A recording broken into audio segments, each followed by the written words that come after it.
2天哦，台湾股市拢冲破4万点，嘛创历史的新纪录。股市创新高哦，统计台湾有23000外从一资产的好野人。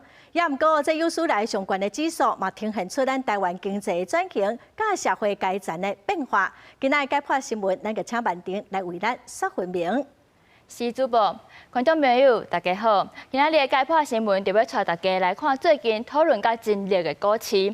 为这张数据显示图，咱会当知影讲，台股伫这几年来表现是愈来愈好。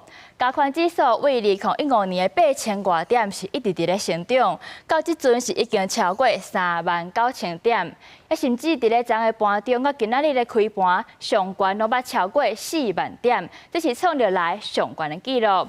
这嘛，互台股称作是全球的第7大股市。台股有遮尔好的表现，会当讲是主要拢靠台积电甲 AI 产业伫咧换。这嘛去引愈来愈侪资金投入相关的产业，甚至就连外资嘛来参一卡。这国家整体的财富规模当然是一直伫咧提升。不过咧，唔是所有的产业拢有好年冬。西瓜我大饼，这市场大多数的资金拢放伫咧科技类股，所以讲这传统产业的资源都是大减少。就算讲即马台股的走势真强，不过团产的股市表现也是有较烂淡薄啊。造成讲这强的是愈强，弱的是愈弱这款的局面。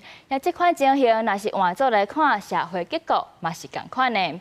根据金管会统计，台湾资产超过1亿的人是已经超过2万人啊。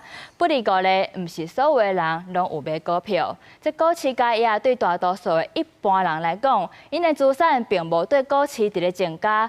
不过，煞还是共款要面对这一直咧欠悬的物价、厝价有通膨的压力。这感受上就是有钱的愈有钱，无钱的是愈无钱。也这就是人咧讲的畸形社会，也就是讲社会阶层出现分化的现象。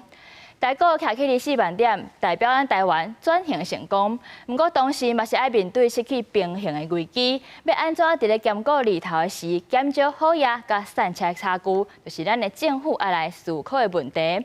以上就是今仔日的解破新闻，咱将镜头交转去主播。